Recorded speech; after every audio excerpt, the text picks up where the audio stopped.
Hi friends, అందరూ ఎలా ఉన్నారు? బాగున్నారండి. ఇప్పుడు నేను తోటకూర కాడ పచ్చెనపప్పు కర్రీ చేయబోతున్నానండి. ఉల్లిపాయ పచ్చిమిరపాయ కట్ చేసుకున్నాను. ఇందులో టమాటా కూడా వేసుకోవాలి. ఇదిగోండి బాణీలో ఆయిల్ వేసుకుని జీలకర్ర వేసుకున్నాను.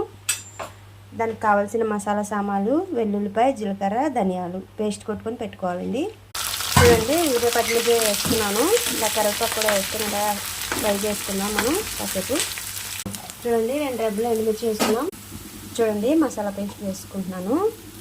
మసాలా పేస్ట్ వేసుకొని పైకి కిందకి కలుపుకుందాం. ఇప్పుడు తగినంత ఉప్పు వేసుకున్నానండి. ఇప్పుడు తగినంత పసుపు వేసుకుందాం. ఇప్పుడు టమాటా ముక్కలు వేసుకున్నానండి.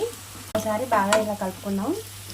ఇప్పుడు తగినంత కారం వేసుకుంటున్నానండి. ఇప్పుడు తోటకూర కాడలు శనగపప్పు వేసుకుంటున్నామండి. దీంట్లో కలుపుకుందాం పైకి కిందకి. ఇప్పుడు తగినంత వాటర్ వేసుకొని మగ్గనిద్దామండి కాసేపు మూత పెట్టి. తోటకూర కాడ శనగపప్పు curry ready friends. Like, share, subscribe.